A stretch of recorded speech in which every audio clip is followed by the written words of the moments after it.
This is how I stay motivated during long projects without losing my mind. You ever jump into a design project extremely excited, and then after a while, it just kind of starts to drag on because the spark has died? Well, hi, my name is Zachary. I'm a junior designer and social media manager here at Atarim, and that's happened to me more times than I'd like to admit. So one thing you may not know about me is before I joined Atarim, I was a freelancer, and I remember on one specific job was with a company that was launching a new product, and they needed the entire social media campaign ahead of time. So I was creating 30 images, and I remember it being very brutal because I didn't approach the workflow the right way.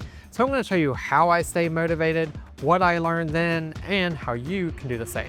So let's get into it. The first thing you need to do if you're not doing it is to divide your project into bite-sized manageable chunks. And I know that sounds incredibly basic, but if you're not doing it, you're really doing yourself a disservice. Like for example, if I had 30 images to work on, like that project I was telling you about, the first thing I would consider a win is what goes on the images. And let's be real for a second. The hardest part of designing is kind of the creative part, like coming up with what to do. So if I did that first, that would be a win for me. And let's take it a step further. At the beginning of each day, write down 3 things that you can do for the day to kind of be considered a success.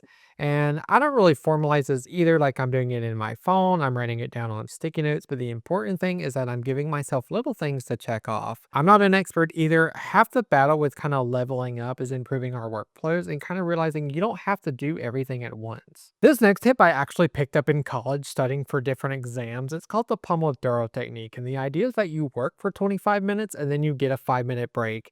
And it doesn't sound that helpful, but it weirdly actually is. So I'll keep a book nearby, I'll keep YouTube nearby, and the idea is that it breaks up your workday and also gives you something to look forward to during those 25 minutes. So it's really good for making those like really long projects and really long days really manageable. After 4 cycles of Pomodoro, or about 2 hours, I recommend taking a 20 to 30 minute break to get up, stretch, get some water.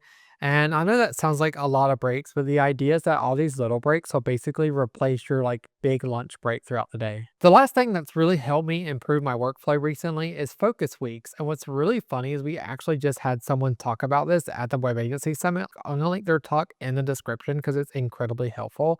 It's about growing your agency and not your to-do list. But the idea of focus weeks is that it's kind of like a reverse vacation. You block time out for a week, and you'll do this about once every few months to really catch up on work. So you don't do any emails, you don't do any meetings. And when someone asks if they can meet, you don't really tell them what you're doing. You just tell them that you're really booked for those days. I really enjoy focus weeks because it really allows you to go through everything you're doing with your clients and get caught up. Or you can use that time to work on your business. And with focus weeks, you'll go through your calendars every quarter and book them the same way you would a vacation. So to bring it all home, plan some focus weeks, and then each day in that focus week, write down 3 things that you need to do for that day to be considered a success. And then try the Pomodoro technique to get yourself through that day. I think you're going to find these tips incredibly helpful because they've helped me level up my workflow recently.